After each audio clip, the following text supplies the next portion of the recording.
দেখো, দুটো উপাদান, একটা হচ্ছে সাহিত্যিক উপাদান আর একটা হচ্ছে প্রত্নতাত্ত্বিক উপাদান।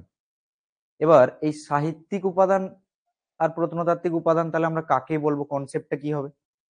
না, সাহিত্যিক উপাদান সাহিত্যের উপর ভিত্তি করে হবে, যে যে যার গ্রন্থ যা লিখেছেন সেই সমস্ত। এবং প্রত্নতাত্ত্বিক উপাদান কোনগুলা? না, মাটি খুঁড়ে যেগুলো পাওয়া গেছে, সে লিপি, ভাস্কর্য, ঐতিহ্য যা কিছু হতে পারে, এগুলোকে আমরা প্রত্নতাত্ত্বিক উপাদানের মধ্যে নেব। এবার সাহিত্যিক উপাদানকেও আমরা আরো যদি স্পেসিফিক এতে যাই, তার কয়েকটা প্যাটার্ন পাবো বা কয়েকটা ভাগ পাবো। একটা হচ্ছে ধর্মীয় গ্রন্থ, দ্বিতীয় হচ্ছে লৌকিক গ্রন্থ, তৃতীয় হচ্ছে বিদেশি ভ্রমণকারীদের বর্ণনা। এবং কি কি বললাম না, ধর্মীয় গ্রন্থ, লৌকিক গ্রন্থ আর বিদেশি ভ্রমণকারীদের বর্ণনা। আর প্রত্নতাত্ত্বিক উপাদানকে যদি আমরা ভাঙি তাহলে কি আসবে? না, শিলালিপি, মুদ্রা, মৃৎপাত্র, ভাস্কর্য, স্থাপত্য, যে কথাগুলো আমি এক্ষুনি বলছিলাম। তাহলে সাহিত্যিক উপাদানকে আমরা কয়েকটা ভাগে ভাগ করছি, কি কি? না, ধর্মীয় গ্রন্থ, লৌকিক গ্রন্থ, বিদেশি ভ্রমণকারীদের বর্ণনা।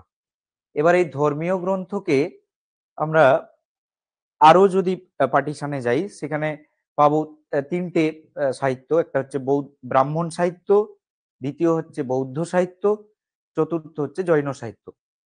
এবার এই ব্রাহ্মণ সাহিত্য, বৌদ্ধ সাহিত্য, জৈন সাহিত্য আমরা যখন বৈদিক যুগে যাব বা বেদ পড়বো, তখন আমরা ইন ডিটেলসে এগুলা যাব। এবার এই ব্রাহ্মণ সাহিত্যকে আবার আমরা অনেকগুলো ভাগে ভাগ করতে পারি। ব্রাহ্মণ সাহিত্যকে কি কি ভাগে ভাগ করা যায়? একটা হচ্ছে বেদ, এটা ব্রাহ্মণ, বেদ, ব্রাহ্মণ, আরণ্যক, উপনিষদ, বেদাঙ্গ, সূত্র, মহাকাব্য এবং ধর্মশাস্ত্র। এবার এই ধর্মশাস্ত্রকে আবার ভাগ করা যায়, ধর্ম ধর্মশাস্ত্রকে আবার ভাগ করা যায়, একটা হচ্ছে ধর্মসূত্র, একটা হচ্ছে স্মৃতি গ্রন্থ, আর একটা হচ্ছে ভাষ্য। এগুলো জাস্ট একটা স্ট্রাকচারাল মেথড, এর বাইরে কিছু নেই। এর সম্পর্কে আমি পিডিএফ দিয়ে দেবো, অনেক গ্রন্থ সেখানে আছে, তার সেই গ্রন্থের বিষয়বস্তু কি। যেরকম ধরো হর্ষচরিত কে রচনা করেন? আমরা সকলেই জানি যে বাণভট্ট। এর বিষয়বস্তু কি? না, এটি সংস্কৃত ভাষায় লেখা এবং হর্ষবর্ধনের জীবনী নিয়ে লেখা। বল্লাল চরিত, আনন্দ ভট্টের লেখা, বল্লাল সেনের সমাজ সংস্কার নিয়ে এটা রচিত হয়েছে। বিক্রমাঙ্ক দেব চরিত, এই ধরনের বহু এরকম প্রায় 400-500 গ্রন্থের নাম, তার লেখকের নাম এবং বিষয়বস্তু কি নিয়ে হয়েছে, সেগুলো আমরা একটা পিডিএফ আকারে দিয়ে দেবো। এবারে এই সোর্স অফ হিস্ট্রির পরে আমরা যেটা গতদিন দেখেছিলাম, সেটাকে আমরা একটু মনে করার চেষ্টা করব। যে দেখো, ইতিহাসটাকে আমরা কয়েকটা পর্বে ভাগ করেছিলাম। ইতিহাসটাকে কয়েকটা পর্বে ভাগের পূর্বে আমরা জেনেছিলাম কি? না, পৃথিবী সৃষ্টি, এই পৃথিবী সৃষ্টি কিভাবে হচ্ছে। না, একটা জ্বলন্ত অগ্নিপিণ্ড ছিল, এই জ্বলন্ত অগ্নিপিণ্ড থেকে কেউ কেউ বলছেন ইন্দোনেশিয়ার জাভা প্রদেশে জলের মধ্যে প্রাণটা আসছে, কেউ কেউ বলছেন দক্ষিণ আফ্রিকার গহন অরণ্যের মধ্যে আসছে জলের মধ্যে, আবার কেউ কেউ বলছেন যে আকাশ থেকে আদম আর ইভ নামক কেউ পড়ে গেছিল, তারপরেই এখানে প্রাণের সৃষ্টি। কিন্তু আমরা মেনলি যেটার উপরে ফোকাস দিচ্ছি, সেটা হচ্ছে ইন্দোনেশিয়ার জাভা প্রদেশ আর তোমার কি বলে দক্ষিণ আফ্রিকার গহন অরণ্যের মধ্যে। এবার এই যে প্রাণটা, আমরা দেখো গতদিন আলোচনাও করেছি এটা, আমি আবার পুরোটা ক্লাস যেহেতু ইনকমপ্লিট ছিল সেদিন, পুরোটাকে করার জন্য আমি পেছন থেকেই আসছি আবার। এটা হচ্ছে কি না, দেখ, প্রোক্যারিওটিক কোষ, এই কোষটা ধীরে ধীরে একটা শৈবাল জাতীয় উদ্ভিদে পরিণত হচ্ছে। এবার এই শৈবাল জাতীয় উদ্ভিদ, সেখানে দেখা যাচ্ছে কি একটা ব্যাঙাচি জাতীয় প্রাণ কয়েক বছর পর বা কয়েকশো বছর পর, কয়েক হাজার বছর পর, কেউ আমরা জানি না কত বছর পর, সেখানে একটা ব্যাঙাচি জাতীয় প্রাণের সৃষ্টি হয়েছিল। এই ব্যাঙাচি জাতীয় প্রাণটা আবার জলে থাকতে থাকতে বৃহৎ আকার ধারণ করছে, একটা বড় হচ্ছে, চোয়ালযুক্ত মাছ যেটা আমরা জেনেছিলাম। এই চোয়ালযুক্ত মাছ সে আবার জলে থাকতে তার ভাল লাগছে না, কয়েকশো বছর থাকার পরে সে ডাঙায়, তার কাছে অপশন আছে ডাঙা, সে ডাঙায় চলে যাচ্ছে, মানে জলকে সে অলরেডি ডিভোর্স দিয়ে ফেলছে। এবারে ওই ডাঙাকে যখন যাচ্ছে, তখন ডাঙার সাথেও ঘর করতে পারছে না। কেন ডাঙার সাথে ঘর করতে পারছে না? এতদিন জলের সাথে ঘর করেছে, এবার ডাঙার সাথে গেলে কি হবে? সে তো মানিয়ে নিতে পারছে না, দুটোকে মিসম্যাচ হয়ে যাচ্ছে তার মধ্যে। তখন ওই জল আর ডাঙার মাঝামাঝি কাদা স্যাঁতস্যাঁতে জায়গাতে সে কিন্তু সেই প্রজাতিটা বসবাস করতে শুরু করছে। এই প্রজাতিটাকে আমরা জেনেছিলাম উভচর, যেটাকে আজকের দিনে আমরা বলতে পারি ব্যাং, এই জাতীয়। এবার এই জলকাদা ঘাঁটা ব্যাঙ সে ভাবলো যে না না আর আমার এখানে বেশি দিন থাকা যাবে না, সে একবার ডিভোর্স দিয়েছে অলরেডি। কাকে? জলকে। ডাঙাকে একসেপ্ট করেছে, তাহলে জল ডাঙাকে একসেপ্ট করতে গিয়ে একেও তাকে ছাড়তে হচ্ছে। সে তখন কোন দিকে এগোবে? ওই ডাঙার দিকেই সে এগোতে শুরু করবে, শক্ত মাটির দিকে। এবার ওই শক্ত মাটির দিকে সে কি করছে? লেতিয়ে লেতিয়ে হাঁটতে শুরু করছে বুকের ওপর ভর করে। এবার লেতিয়ে লেতিয়ে যখন হাঁটতে শুরু করছে, সে কিন্তু মাটির গন্ধ শুকে শুকে খাবার খাচ্ছে, যেটাকে বলা হচ্ছে তোমার সরীসৃপ জাতীয় প্রাণ, প্রজাতি বা প্রাণ যাই বলি না কেন, গিরগিটি, টিকটিকি, সাপ, এই জাতীয় প্রজাতিটা তখন কিন্তু পৃথিবীর বুকে আসছে। এবার এই গিরগিটি, টিকটিকি, সাপ এ কি করছে? তাকে আর ডাঙা ভাল লাগছে না, যে কতদিন আমি মাটির সাথে ভর করব, একেও আমাকে ডিভোর্স দিতে হবে। কি করতে হবে? না আমাকে ওই গাছে লাফ মারতে হবে। তাহলে এতদিন গাছে চড়েনি কেন? না গাছে এখন সে চড়ছে তার কারণ তার মধ্যে হাত পায়ের বিবর্তন এসছে। কারণ গাছে চড়তে গেলে কি করতে হবে? গাছকে আঁকড়ে ধরতে হবে। এই হাত পায়ের বিবর্তন নিশ্চয়ই ছিল না এতদিন। এবার এই গাছে সে কিন্তু চড়তে শুরু করছে। এই যে প্রজাতিটা গাছে উঠতে শুরু করলো, সেটাকে আমরা জেনেছিলাম এপ, সিম্পাঞ্জি, গেরিলা। আমি গতদিন একটা শ্লোক বলার চেষ্টা করেছিলাম, একটু মিসম্যাচ হয়েছিল, যে নদীর এপারে ছাড়িয়া নিঃশ্বাস, অপারে সর্বসুখ আমার বিশ্বাস। আমরা প্রত্যেকেই জানি যে আমার এটা ভালো নয়, ওটা ভালো, এই ধরনের ওপিনিয়নে আমরা কিন্তু সবাই ছুটি। ওই দিন প্রজাতিটাও কিন্তু একই ভাবেই তার মধ্যে পরিবর্তন বা বিবর্তন গুলো এসেছিল। এবারে এই যে প্রজাতিটা যখন এপ, সিম্পাঞ্জি, গেরিলা, এই প্রজাতিটা যখন গাছে চড়ছে, সেটাকে সে বলছে আমার আর গাছে কত বছর চড়বো? সেই গাছের ফল খাচ্ছে, মূল পাতা খাচ্ছে, ফুল খাচ্ছে, এইসব খেয়েই তার জীবন নির্বাহ করতে শুরু করেছিল। ধীরে ধীরে সে কি করবে? তখন আকাশে তো উঠতে পারবে না, সে তখন নিচে নামবে। এবার এই যখন নিচে নামছে, সেই প্রজাতিটাকে আমরা জেনেছিলাম রামাপিথেকাস।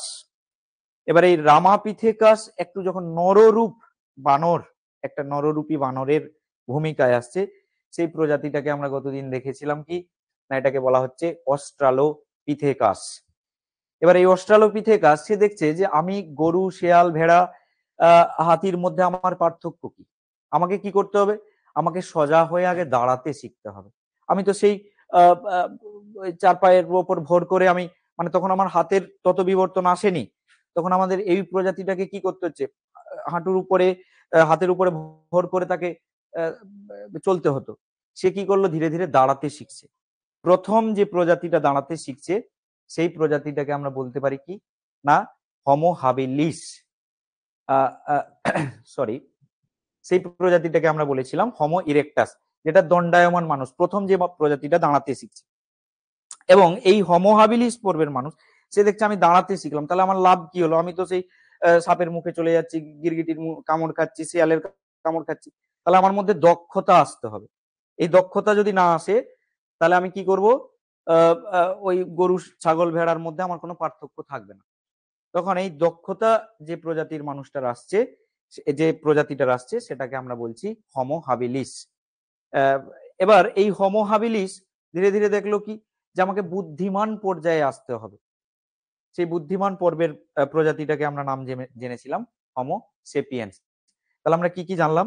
দেখো, প্রথমত হচ্ছে ওই প্রোক্যারিওটিক কোষ, দেন শৈবাল জাতীয় উদ্ভিদ, দেন হচ্ছে তোমার ব্যাঙাচি জাতীয় প্রাণ, ব্যাঙাচি জাতীয় প্রাণ থেকে তোমার চলে আসছে এপ, শিম্পাঞ্জি, গেরিলা, তারপরে চলে আসছে হোমো অস্ট্রালোপিথেকাস, অস্ট্রালোপিথেকাসের পরে চলে আসছে হোমো ইরেক্টাস, তারপরে চলে আসছে হোমো হাবিলিস, হোমো হাবিলিসের পরে হোমো সেপিয়েন্স। এই যে ধারাবাহিক প্রজাতি, সেই প্রজাতিকে ছাড়িয়ে আজকের দিনে আমরা সবাই হোমো সেপিয়েন্স সেপিয়েন্স, এটা একটা সভ্যতার সৃষ্টি এবং একটা প্রাণ সৃষ্টির একটা আমরা ধারণা পেয়েছিলাম গতদিন। এবারে এই ইতিহাসের যুগকে আমরা কয়েকটা ভাগে ভাগ করেছিলাম।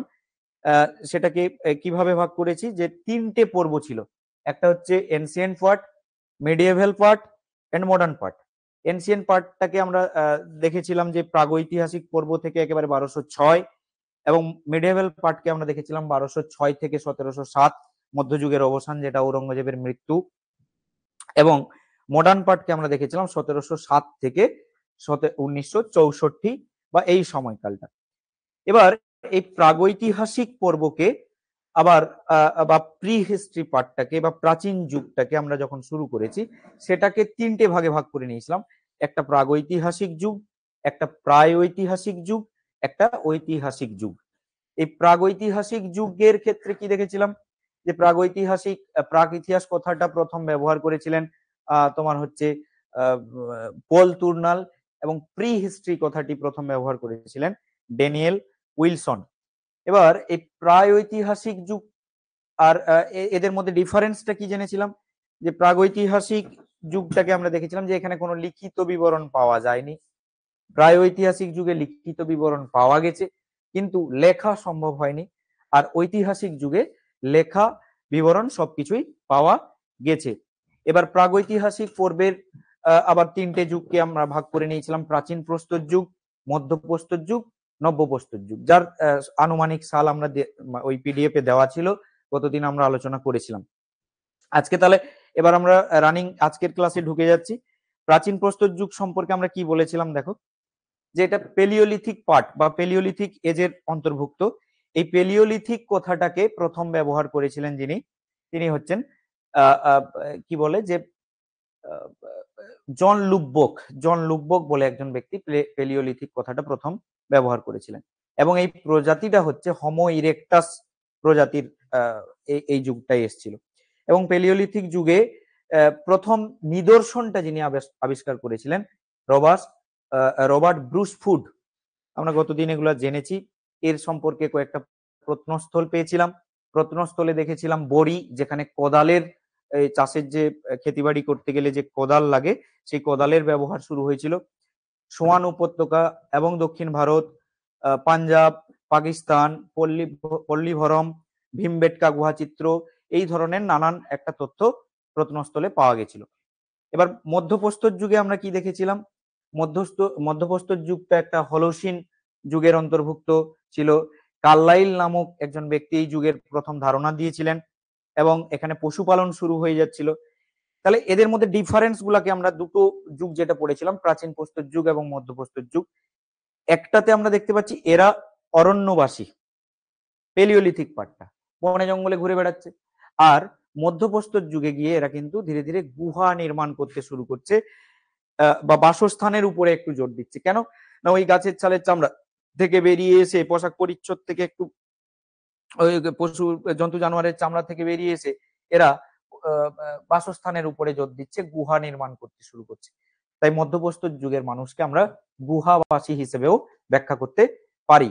এর সম্পর্কে অনেক নিদর্শন আমরা পেয়েছিলাম, যেগুলো হচ্ছে প্রথম গৃহপালিত পশু হিসেবে এরা বেছে নিয়েছিল কুকুরকে পোষ মানিয়েছিল প্রথম। মৃৎশিল্পের ব্যবহার এই যুগে দেখা যাচ্ছিল, সমাধির প্রচলন এই যুগে দেখা গেছিল, এবং আরো যদি বলি যে এটাকে মাইক্রোলিথিক এজ বলা হয়েছিল, বা মাইক্রোলিথিক বা ক্ষুদ্র প্রস্তর যুগ মধ্যপ্রস্তর যুগটাকে। কেন না ছোট ছোট ক্ষুদ্র ক্ষুদ্র হাতিয়ার পাওয়া গেছিল এই যুগটায়। এবারে এর প্রত্নস্থল আমরা অনেকগুলো পেয়েছিলাম, যেটা হচ্ছে মধ্যপ্রদেশের আদমগড়, রাজস্থানের বোগার বা বাগর, যেখানে পশুপালনের প্রথম নিদর্শনটা পাওয়া গেছে। কলদি হাওয়া মৃৎপাত্রের নিদর্শন পাওয়া গেছিল। সরাইনাহার রাই অন্ত্যেষ্টি ক্রিয়া, যেটা সব দেহকে পুড়িয়ে ফেলার একটা প্রবণতা দেখা গেছিল। মহাদোহা বা পশুর হাড়ের অলঙ্কার এই মহাদোহাতে পাওয়া গেছিল। দমদমা বলে একটা জায়গাটা উত্তরপ্রদেশেরই, হাতির দাঁতের অলঙ্কার এখানে পাওয়া গেছিল। এবং মধ্যপ্রস্তর যুগের একটা অন্যতম নিদর্শন আমরা পেয়েছিলাম পশ্চিমবঙ্গের বীরভানপুর। পশ্চিমবঙ্গের বীরভানপুর নামক একটা জায়গা, যেটা বর্ধমান জেলাতে অবস্থিত। মোটামুটি এইটুকুই আমরা কিন্তু পড়েছিলাম গতদিন। এইটার উপরে আমি দু একটা জাস্ট প্রশ্ন করছি, তারপরেই নতুন ক্লাসে চলে যাব। মধ্যপ্রস্তর যুগের আনুমানিক সময়কাল যদি আমরা বলি, তাহলে কোন সময়টা হবে? আনুমানিক, এটা আমরা বিভিন্ন বইতে বিভিন্ন পেয়েছি, তোমরা একটু রেসপন্স করবে যে মধ্যপ্রস্তর যুগের আনুমানিক সময়কাল যদি বলি কত হবে?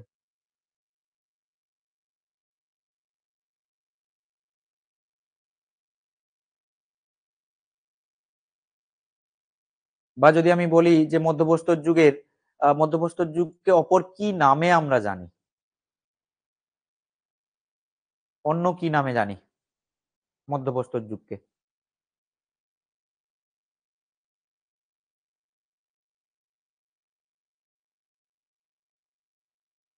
তোমরা কেউ একটু রেসপন্স করো।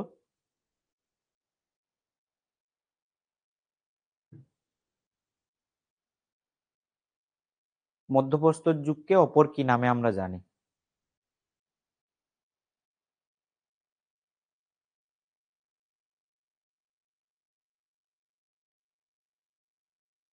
হ্যাঁ, ক্ষুদ্র প্রস্তর যুগ।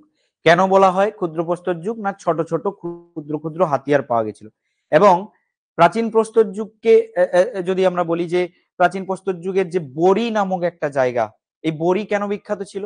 কি পাওয়া গেছিল এখানে? আমি এক্ষুনি বললাম যে এই বড়ি নামক স্থানটায় কোদাল, যেটা কৃষি ক্ষেত্রে ব্যবহার করা হয়, এই কোদালের ব্যবহারটা পাওয়া গেছিল। এগুলা কিন্তু নোট ডাউন করবে, অনেক পুঙ্খানুপুঙ্খ তথ্য রয়েছে যেটা তোমার পরীক্ষাতে এই ধরনের তথ্যটা তোমরা পাবে। এবার আমরা নিওলিথিক এজে চলে যাচ্ছি, নব্য প্রস্তর যুগ। কন্টিনিউ করি, নব্য প্রস্তর যুগে যাই।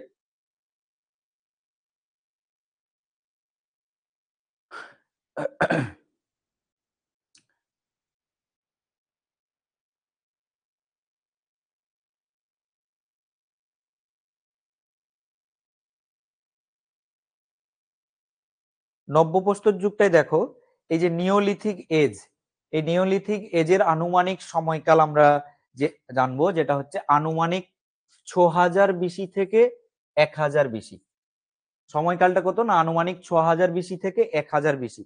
এবং এই নব্যপ্রস্তর যুগটা হলসিন যুগের অন্তর্গত। দেখো, আমি যদি নামগুলোকেই একটু ডিফারেন্স করার চেষ্টা করি, একটা হলো প্রাচীন প্রস্তর যুগ, মধ্যপ্রস্তর যুগ, নব্যপ্রস্তর যুগ। প্রাচীন প্রস্তর যুগ মানে তার সবকিছুই আদিম, একেবারে প্রাচীন, একেবারে প্রাচীনত্বের খোঁজ আমরা সেখানে পাচ্ছি, তার বিভিন্ন ক্রাইটেরিয়া লক্ষ্য করে যেটা আমরা দেখলাম। মধ্যপ্রস্তর যুগে কি না মানুষের মধ্যে একটু একটু কিছু মডার্নাইজেশন আসছে, একটু কিছু পরিবর্তন আসছে, তাই সেটাকে আমরা মিডিল এজ হিসেবে বা মধ্যপ্রস্তর যুগ হিসেবে আমরা ধরে নিচ্ছি, বা মেসোলিথিক এজ হিসেবে আমরা দেখে নিচ্ছি। নব্যপ্রস্তর যুগে কিন্তু অনেক নতুনত্বের পূর্বাভাস পাওয়া যাচ্ছে, অনেক কিছু নতুন আসছে। কি নতুন? না এটি হলসিন যুগের অন্তর্গত। এবং এই নব্যপ্রস্তর যুগে দেখো, মানুষের মধ্যে কৃষিকাজ পদ্ধতি, কুমোরের চাকার আবিষ্কার, আগুনের ব্যবহার, কৃষিকাজের কৃষিকাজের আবিষ্কার, আমরা যদি বলি ওই সময় গৃহ নির্মাণ, এগুলো কিন্তু নিওলিথিক এজে চলে আসছে।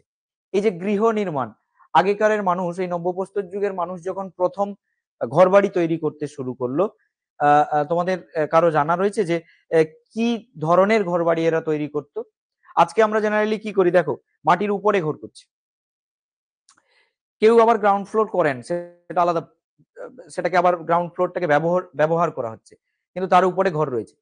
কিন্তু এই সময়টায় প্রথম যখন মানুষ ঘরবাড়ি নির্মাণ করতে শুরু করলো, তখন কিন্তু ধীরে ধীরে কি দেখা গেছে যে মাটির নিচে এরা ঘরবাড়ি তৈরি করছে, চারিদিকে মাটির স্কোয়ার করে দিল, মাটির স্কোয়ার করে দিয়ে মাটি গর্ত করে ওখানে মাঝে ঘরটা হচ্ছে। কেন বলছে, কোনো ধারণা আসছে যে এরা কেন এই সময় এই ধরনের ঘরবাড়িটা নির্মাণ করতে শুরু করছে? কেন করছে, কেউ কিছু বলতে পারবে? আজকে আমরা মাটির উপরে করছি, সেদিন আমরা প্রাথমিকভাবে মাটির নিচে করতাম, কেন?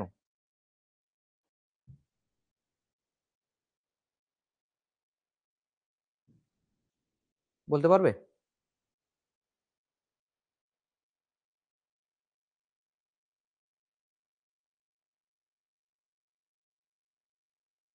দেখো আমি বলে দিই যে মাটির নিচে ঘর করার একটাই উদ্দেশ্য, জন্তু জানোয়ারদের থেকে নিজেকে আত্মরক্ষার জন্য।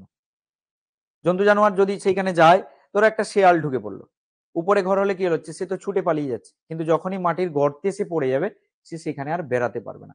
এবং আমরা গোষ্ঠী ভিত্তিক ভাবে বসবাস করতাম তখন, যাতে ওই জন্তু জানোয়ারদের কাছ থেকে আমরা নিজেদেরকে সুরক্ষিত রাখতে পারি। এবং এই নব্যপ্রস্তর বা নিওলিথিক যুগের নিদর্শনটা প্রথম দিচ্ছেন কে? জন লুব্বক। এই জন লুব্বকের নামও আমরা আগে পরিচিতি পেয়েছি পেলিওলিথিক পর্বে। এবারে এই নব্যপ্রস্তর যুগের নিদর্শনের আবিষ্কারকটা কি? এই যে নিদর্শনটা দিয়েছিলেন, সে হচ্ছে লে মুসিয়ের। লে মুসিয়ের নামক একজন ব্যক্তি হচ্ছেন নব্যপ্রস্তর যুগের আবিষ্কারক। এবং প্রথম আবিষ্কৃত যে ধাতু, সেই প্রথম আবিষ্কৃত ধাতুটা হচ্ছে তামা। আমরা প্রত্যেকে জানি, এটা অনেক জায়গাতে প্রশ্নতেও দেয়, তামা। এবং এখানে স্থায়ী বাসস্থানগুলো শুরু করেছিল মূলত আমরা দেখতে পাচ্ছি যে নদী কেন্দ্রিক, নদীর তীরবর্তী এলাকাতে। কেন? না নদী থেকে তারা কৃষিকাজ পদ্ধতিটা বেটার পাবে, সেখানে পশুপালনটা খুব সহজে করতে পারবে। তাই নদী কেন্দ্রিক সভ্যতা সেই সময় কিন্তু দেখা যাচ্ছিল। আমরা ধীরে ধীরে যাব নদী কেন্দ্রিক সভ্যতায়। এবং আগুনের নিয়ন্ত্রিত ব্যবহার, কুমোরের চাকার আবিষ্কার, ডলোমেন্স নামক সমাধির অস্তিত্ব সেই সময় পাওয়া যাচ্ছে। নব্যপ্রস্তর যুগকে, এই যুগটাকে আরেকটা তথ্য আছে, নব্যপ্রস্তর যুগকে নব্যপ্রস্তর বিপ্লব বলে বলছেন কে?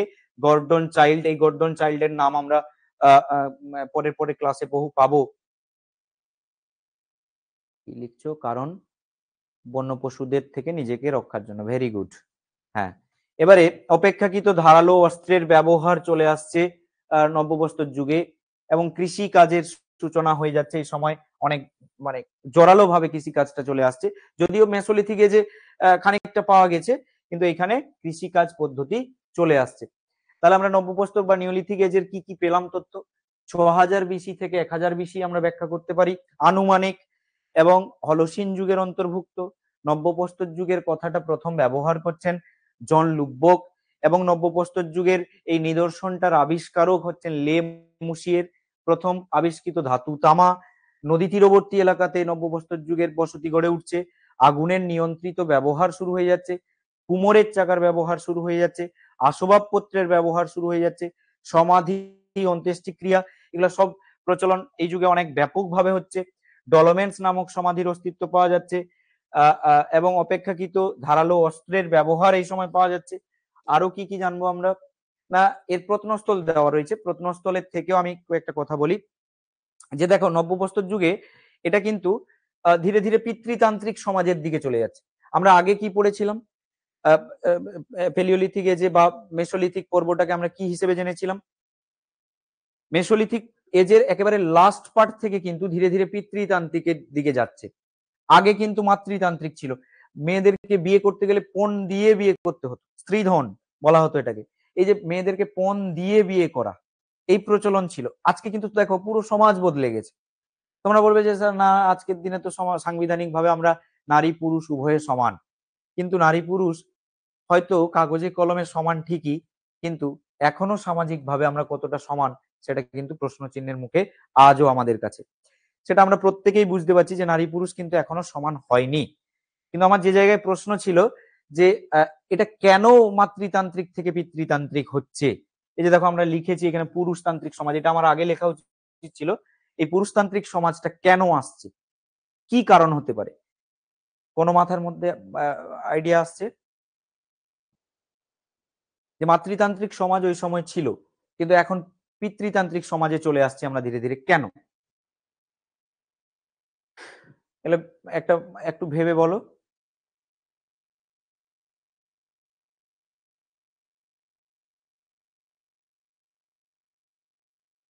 যদি পারবে তাহলে রেসপন্স করো, হ্যাঁ স্যার বা কিছু, না হয় আমি বলার চেষ্টা করছি।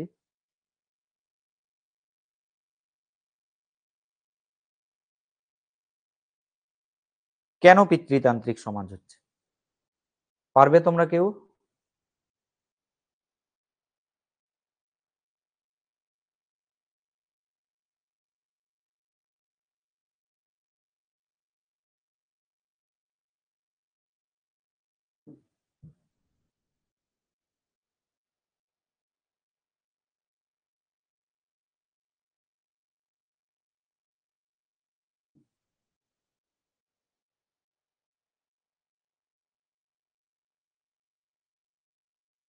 ঠিক আছে, আমি কন্টিনিউ করছি। দেখো, পুরুষতান্ত্রিক সমাজ কেন হচ্ছে, এখানে একটা জায়গা আমরা লক্ষ্য করলে বুঝতে পারবো যে এতদিন আমরা কৃষি পদ্ধতিতে গুরুত্ব দিইনি। আজকে কিন্তু এই জায়গাতে এসে আমরা কৃষিকাজ পদ্ধতিতে বেশি গুরুত্ব দিলাম। এবার ভেবে বলো, এই কৃষি পদ্ধতিতে কারা বেশি পারদর্শী? এর অনেক ব্যাখ্যা হতে পারে, কিন্তু আমি একটা বেসিক একটা জায়গা নিলাম। কৃষি পদ্ধতিতে কারা পারদর্শী? মেয়েরা কিন্তু ধীরে ধীরে এখানে পিছিয়ে পড়ছে। আর তোমরা আজও দেখবে সমাজে, এই পুরুষতান্ত্রিক সমাজেও যে পরিবারে, ঠিক উল্টোটাও হয়, যে পরিবারে মেয়েদের আয় ইনকাম বেশি সেখানে দেখবে পুরুষদের আধিপত্য কম থাকে।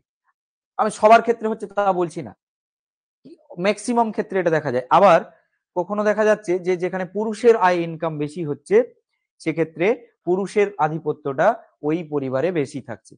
এই যে কৃষি পদ্ধতি চলে এলো, এখানে কিন্তু পুরুষরা সমাজে এগাতে শুরু করলো এবং ধীরে ধীরে পুরুষতান্ত্রিক সমাজে তাদের বাহুবল, তাদের ক্ষমতা বলে তারা কিন্তু পুরুষতান্ত্রিক, হ্যাঁ একদমই ঠিক, পুরুষতান্ত্রিক সমাজের দিকে আমরা কিন্তু ধীরে ধীরে ঢুকে পড়লাম এবং সেদিন থেকেই কিন্তু নারীরা বঞ্চিত হতে শুরু করলো। এই বঞ্চিতের ডালি, এই বঞ্চনার ডালি আমরা ধীরে ধীরে অনেক বহু ক্লাসে আমরা ধীরে ধীরে পড়বো, যেটা হচ্ছে সিন্ধু সভ্যতাতে দেখবো, বৈদিক সভ্যতাতে দেখবো, ধীরে ধীরে আমরা পরের ক্লাসগুলাই গেলে খুবই ভালো লাগবে। এবারে প্রত্নস্থল, তাহলে আমরা নিওলিথিক এজের কয়েকটা প্রত্নস্থলের কথা জানি। যে মেহেরগড়, এই মেহেরগড় জায়গাটা সম্পর্কে আমরা পরের দিন পড়বো, মেহেরগড় সভ্যতা, যেটি অবস্থিত কি না পাকিস্তানের বালুচিস্তানে। এখানে প্রথম সুতি বস্ত্র ব্যবহারের নিদর্শন পাওয়া যাচ্ছে। সুতি বস্ত্র, এই নিওলিথিক এজেই কিন্তু বয়ন বিদ্যাটা চলে আসছে খুব ভালোভাবে, বয়ন শিল্পটা। এবার মেহেরগড়ে আরেকটা কি না, মেহেরগড়ে প্রথম কুমোরের চাকা ও আগুনের ব্যবহারের নিদর্শন কিন্তু মেহেরগড়ে চলে আসছে। এবার এই নবপ্রস্তর যুগে আর কি জানবো না, নবপ্রস্তর যুগে প্রাচীন কৃষি, সবচেয়ে বেশি প্রাচীন কৃষি কাজের নিদর্শন। দেখো তাহলে আমরা মেহেরগড়, এটা একটা পয়েন্ট করতে পারি, এটাকে মেহেরগড় প্রথমত হচ্ছে প্রথম সুতি বস্ত্রের নিদর্শন পাওয়া যাচ্ছে, এক। দুই হচ্ছে কি না প্রথম কুমোরের চাকা ও আগুনের ব্যবহারের নিদর্শন আসছে, দুই। আর তিন হচ্ছে কি না প্রাচীন কৃষি কাজের নিদর্শন, একেবারে প্রাচীন কৃষি ব্যবস্থা এই মেহেরগড়েই কিন্তু পাকিস্তানের বালুচিস্তানে যেটা বর্তমানে অবস্থিত। এই তিনটে আমরা প্রত্নস্থলের নিদর্শন এখানে কিন্তু নিওলিথিক পর্বে আমরা এসে পাচ্ছি। আরেকটা কি না বুরজাহম, বুরজাহম বা বুরজাহম যে জায়গাটাই বলি না কেন, এই বুরজাহমটা অবস্থিত কোথায় না কাশ্মীর, যেটার প্রাচীন নাম কিন্তু কাশ্মীর ছিল না, জলন্ধর ছিল, তোমরা প্রত্যেকেই জানো। এবং এই কাশ্মীর সম্পর্কে আমরা যখন বেদিক সিভিলাইজেশনে যাব তখন আরো ডিটেলসে জানবো। এই কাশ্মীরে প্রথম প্রথম কি দেখা যাচ্ছে, গর্তের মধ্যে বাসস্থানের নিদর্শন, যেটা আমি এক্ষুনি বলার চেষ্টা করছিলাম। গর্ত তৈরি করে দেওয়া হলো, বুঝতে পারছো তো কিভাবে গর্ত তৈরি করে বাসস্থানটা তৈরি হচ্ছে। মানে চারিদিকে ধরো একটা স্কয়ার, আয়তক্ষেত্র আকারে বা বর্গক্ষেত্র আকারে একটা মাটি খুঁড়ে দেওয়া হলো, তার মাঝে সেখানে বাড়ি তৈরি হচ্ছে, যাতে ওই গর্তের মধ্যে যদি জন্তু জানোয়ার পড়ে যায় সেখান থেকে আর উঠে আসার তার অপশন থাকছে না, মানে সে সেখানে তাকে মানুষ মেরে দিতে পারবে। এটাকে এটাকে বলা হচ্ছে পিট ডিওয়েলিং, পিট হবে এটাকে, পিট ডিওয়েলিং, এই কথাটাকে আমরা বলছি বুরজাহাম নামক যে জায়গাটা। এবং বুরজাহামে আরেকটা তথ্য পাওয়া যাচ্ছে, মানুষের সাথে কুকুরের সমাধির নিদর্শন। এটার আমি ব্যাখ্যা খুব একটা পাইনি কোথাও, যে মানুষের সাথে কুকুরের সমাধির নিদর্শন কিন্তু এখানে পাওয়া যাচ্ছে কোথায় না বুরজাহাম নামক জায়গাটাতে। আর কি দেখা যাচ্ছে না কলদি হাওয়া, কলদি হাওয়া নামটা আমরা গতদিন পেয়েছিলাম। এই কলদি হাওয়াতে প্রথম ধান চাষের নিদর্শন পাওয়া যাচ্ছে, ধান চাষ। এবং চপানি মান্ড বললে জায়গাটা, চপানি মান্ড, এই চপানি মান্ডতে প্রথম বাসনপত্র, আসবাবপত্র এই ধরনের ব্যবহারটা কিন্তু এখানে বেশি করে পাওয়া যাচ্ছে, বাসনপত্রের নিদর্শন পাওয়া গেছে। তাহলে মেহেরগড়ে আমরা কি কি পেলাম, প্রথম সুতি বস্ত্র, প্রথম কুমোরের চাকা, প্রাচীন কৃষিকাজের নিদর্শন, এটা মেহেরগড়ে। বুরজাহামে পেলাম কি না গর্তের মধ্যে বাসস্থান এবং মানুষের সাথে কুকুরের সমাধি, এটা বুরজাহাম। হলদি হাওয়াতে কি পেলাম, ধান চাষের নিদর্শন। চপানি মান্ডতে পেলাম বাসনপত্রের নিদর্শন। এবং এটা একটা পুরুষতান্ত্রিক সমাজের অন্তর্গত, এটা আমরা মেহেরগড় সভ্যতা সম্পর্কে জানলাম, এই পেলিওলিথিক পর্ব সম্পর্কে আমরা এটা তার প্রত্নস্থল সম্পর্কে জানলাম। এবারে নেক্সটে যাই, তাম্র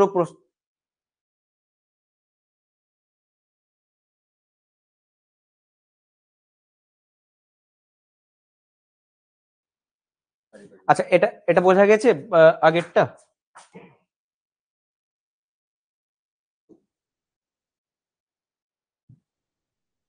ক্লাস কি বোঝা যাচ্ছে?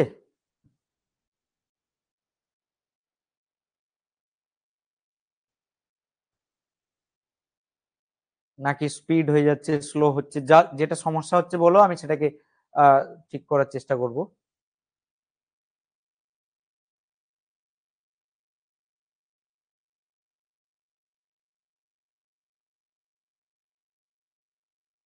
নব্যপ্রস্তর যুগ পর্যন্ত বোঝা গেছে?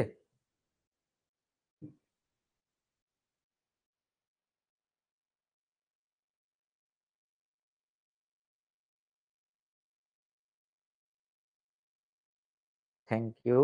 আমি কন্টিনিউ করছি তাহলে। তাম্রপ্রস্তর যুগ, যেটাকে আমরা চ্যালকোলিথিক এজ হিসেবেও জানবো, এর সময়কালটা হচ্ছে আনুমানিক ৩৫০০ 3500 বিসি থেকে 500 বিসি। এই ৩৫০০ বিসি থেকে 500 বিসি আনুমানিক এর সময়কাল, যেটাকে চ্যালকোলিথিক এজ হিসেবে আমরা জানবো। এই তাম্রপ্রস্তর যুগ এটাও কিন্তু হলোসিন যুগের অন্তর্গত। তাহলে আমরা কিন্তু তিনটে যুগকে পেয়ে গেলাম বা তিনটে পর্বকে পেয়ে গেলাম হলোসিন যুগের। একটি মাত্র পেয়েছিলাম প্লেস্টোসিন, সেটা কোন যুগটা ছিল বলতে পারবে? একটি মাত্র আমরা এতক্ষণ পর্যন্ত পেয়েছি, যেটা হচ্ছে প্লেস্টোসিন, আর বাকি সবগুলাই কিন্তু হলোসিন যুগের অন্তর্গত। প্লেস্টোসিনটা কোনটা ছিল একটু মেসেজ করে জানাও।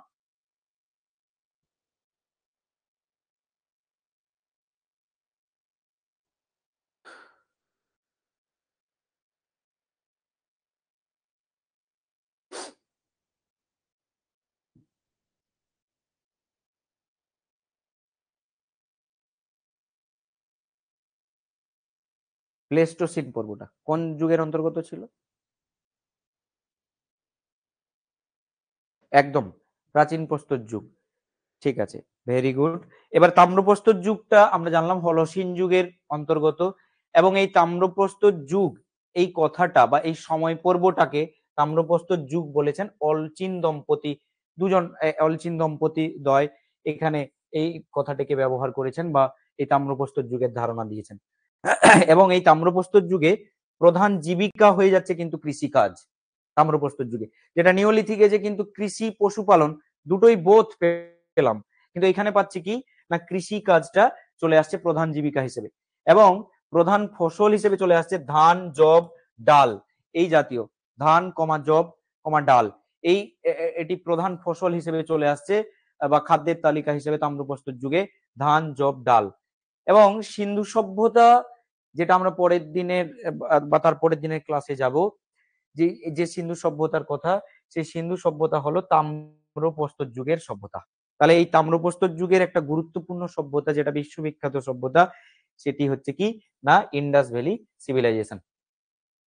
এবার তাম্রপ্রস্তর যুগের পরে আমরা যদি যাই, এখানে কিন্তু এর কয়েকটা সংস্কৃতি পাওয়া গেছে, বিভিন্ন কালচারাল দিকগুলা, এগুলো কিন্তু পরীক্ষাতে দেয় অনেক সময়। একটা হচ্ছে কায়থা সংস্কৃতি, বানস সংস্কৃতি, জরোয়া সংস্কৃতি, চিরান্দ সংস্কৃতি, এবং পুরুষতান্ত্রিক সমাজটা এখানে আমি প্রথমে এটাকে দেওয়া উচিত ছিল আমার।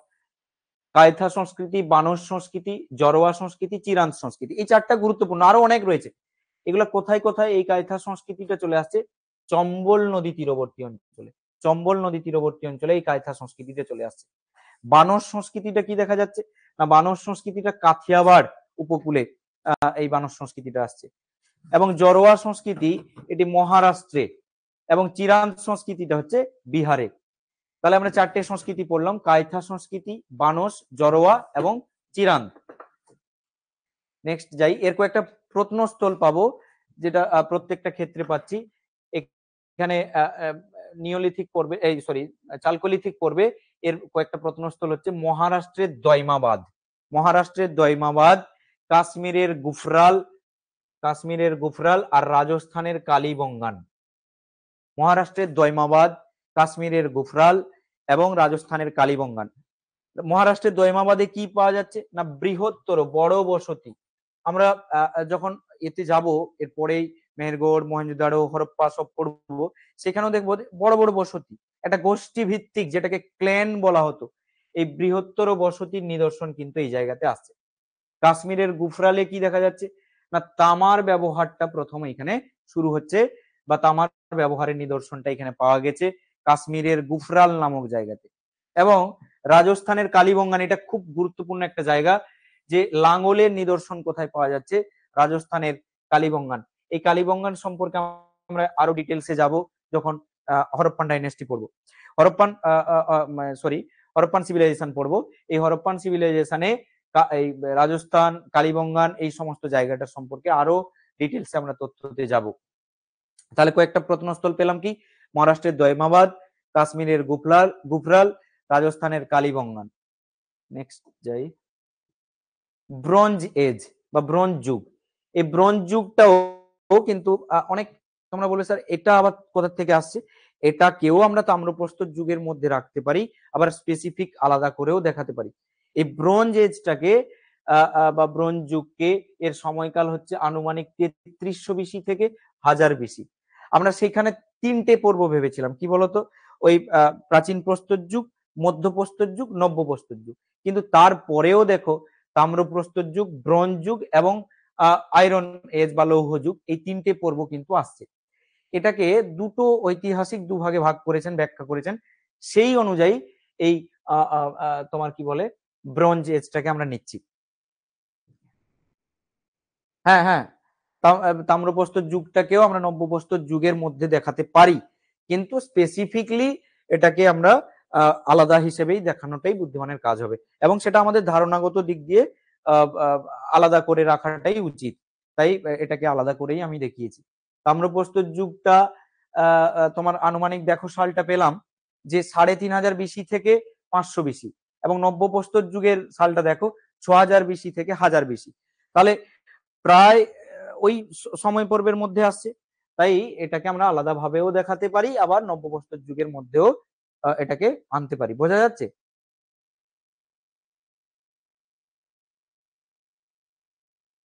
এটা এই এই যুগবিন্যাসটা আরেকজন ঐতিহাসিক ছিলেন, যেটাকে আমি পরের দিন তোমাদের নামটা বলে দেব, যে কে এটাকে ব্যাখ্যা করেছেন। কায়ারনাস সম্ভবত নাম ছিল। হ্যাঁ, আর আমরা ঠিক আছে। আচ্ছা, এবার এই ব্রোঞ্জ এজ এর সময়কাল বললাম 3300 বিসি থেকে 1000 বিসি। এবারে এখানে তামার সাথে, এখানে তথ্য সেরকম আমরা পাইনি, তামার সাথে টিন মিশিয়ে ব্রোঞ্জের আবিষ্কার, এবং সর্বাধিক বিস্তার হচ্ছে এই ব্রোঞ্জ এজটা হরপ্পা সভ্যতার সময়। হরপ্পা সভ্যতার মানুষ, যারা মানুষ ছিলেন তারা কিন্তু এই ব্রোঞ্জের ব্যবহারটা ব্যাপকভাবে শুরু করে দিয়েছিলেন। এবং লৌহ যুগ বা আয়রন এজ এর আনুমানিক সময়কাল কত বলবো না, 1100 বিসি থেকে 500 বিসি। আনুমানিক, এটা আমি হাজার ব্যাখ্যাও করতে পারি, আবার 1100ও করতে পারি, অনেক বইতে অনেক রকম দেওয়া রয়েছে। তাই আমরা বোঝার স্বার্থে এটাকে আমরা কি করেছি, 1100 বিসি থেকে 500 বিসি। তাহলে এই লৌহ যুগ বা আয়রন এজের আবার কি না, উচ্চ গাঙ্গেয় উপত্যকায় প্রথম লোহার খোঁজ পাওয়া যাচ্ছে।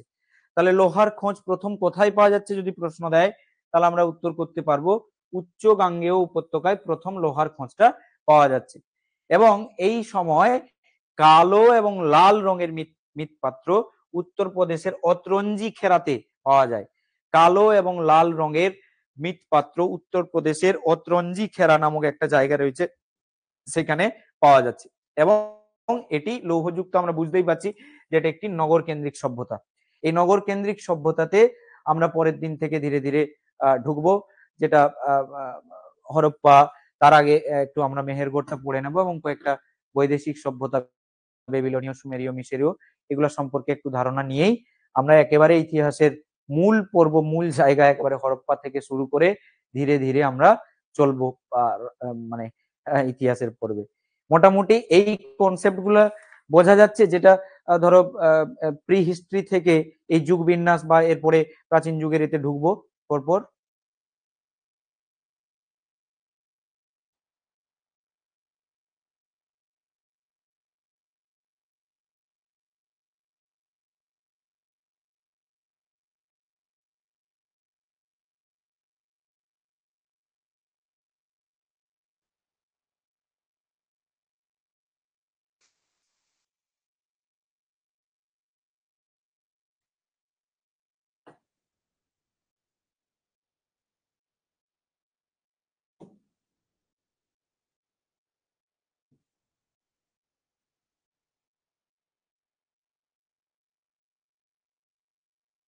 তাহলে কি আমি এখানেই আজকে শেষ করব, মানে তোমাদের ওই প্রাচীন প্রস্তর যুগ, মধ্যপ্রস্তর যুগ, নব্যপ্রস্তর যুগ এবং তাম্রপ্রস্তর যুগ, ব্রোঞ্জ যুগ, লৌহ যুগ, এটাকে শেষ করে আমরা হরপ্পা, তোমার মেহেরগড়, মেসোপটেমিয়ান সভ্যতা, সুমেরীয় সভ্যতা, বেবিলনীয় সভ্যতা, এগুলোতে আমরা ধীরে ধীরে চলে যাব।